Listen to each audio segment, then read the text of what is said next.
ती मंडेळी जात आहे तांबडी. हा ती हरणापासून पैदा झालेली 20-25 वर्ष मागं कर्नाटक भागात कुठं झालेली आहे. हा तिथून ही प्रत्येकडे प्रकट झालेली मंडेळी म्हणून. हा याने कातरावं लागत नाहीत काय नाही, यांची लोकं राहायची असते, हा उत्पादन चांगली जाती. हा त्यामुळे प्रत्येकडे ही मंडेळी मेंढीची प्रगती जास्त आहे. हा मग आमच्या कोल्हापुरी म्हणलं तर काळ्या मेंढ्या येतात. हा मंडेळी तिकडे खालतील्या काय कोकण पंढरपूर साईडच्या म्हणजे की ते माडगाई मेंढ्या आहेत जातीच्या. हम्म, त्या पांढऱ्या असते, उंचपुरी असते, ती हम्म. ज्या त्या भागात सुट असते त्यांची जनावरची. हम्म. तिकडल्या मेंढ्या आपल्या भागात आणल्या या घाट्याला सुट होत नाही. त्या मेंढ्या हम्म. आपल्या तिकडे सुट होत हा. येतात काळ्या मेंढ्या, पण तिकडे आपल्याला सुट होत नाहीत. हा. मग तिकडनं पैदासाठी जाणार आपली असली हा. तर ती एक नरबीर आणला की पैदास केली तर आपल्याला होत्यात. हा. पण एवढी प्रगती त्याच्यामुळे होत नाही. त्यामुळे आपल्या भागात कोल्हापूर भागात मंडळी जास्त पाळायला बघत नाही. तुमच्याकडे किती जातीच्या आहेत त्या? आमच्याकडे आता मंडळी आहेत, मालिका जातीचे आहेत, हा. 3-4-5 जातीचे आहेत आमच्याकडे. 5 जातीच्या कुठल्या कुठल्या आहेत त्या? मंडळी आहे, काळी आहे, तांबडी म्हणून एक आहेत, हम्म. पण माडिगाय जातीचे आहेत, हा. मिक्स आहे सगळे. हा. 3-4 जातीच्या मेंढ्या. उत्पादनाला चांगली कोणती? ही तांबडी जात चांगली उत्पादन. मंडळी मंडळी. पिवळी. हा हा म्हणजे हरणापासून झाले ते. काय खासियत आहे त्याची, म्हणजे किती येतं देते ते वर्षातून?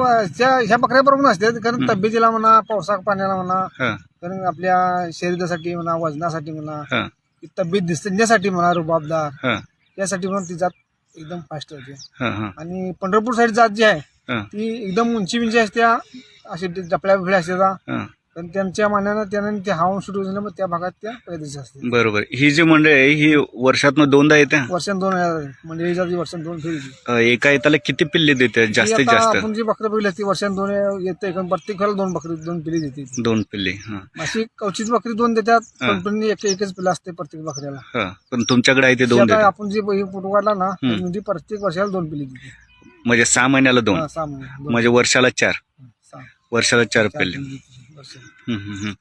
बरं. बाकी आणि इतर मेंढ्यांच्या मध्ये आणि आमच्या त्याच्यामध्ये काळ्या काय? मेंढ्या आहेत ना, त्या काळ्या मेंढ्या कशा आहेत, आपल्या पाऊस पाण्याला म्हणा किंवा आपल्या रोगराईला हा, त्या सूट होत्या. आपल्या खालतीला म्हणता तुम्ही पंढरपूर साईडच्या लांबडे मेंढ्या, हा, त्या मेंढ्या वातावरणाला आमच्या भागात सूट होत नाही. त्यामुळे आम्ही जास्त त्या मेंढ्यांचा वापर करत नाही. हा, मग हा, आता एक आहेत, पण त्याला कशा अशा थोडक्या पाळायच्यात, 40-50 त्यांना खाद्य घालून हा. मग त्यांचे उत्पादन करावं लागते. बरोबर. आपल्या कशा कुठे खंडान कुठे भिंडान, हम्म. मंड्या जातीला कुठेही बसले तर पावसात बसली चालणार, तसं त्या जातीला होत नाही. हा, त्यामुळं आपल्या भागात जास्त, कोल्हापूर भागात ती जास्त प्रकार कमी.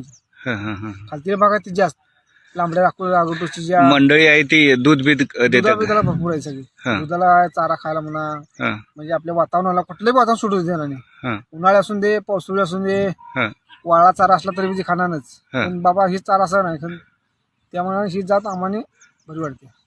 म्हणजे ही जात तांबड्या बकरीची. ठीक आहे. तुमचं नाव सांगा दादा. जयराम धळापू पुजारी, गडमुशी.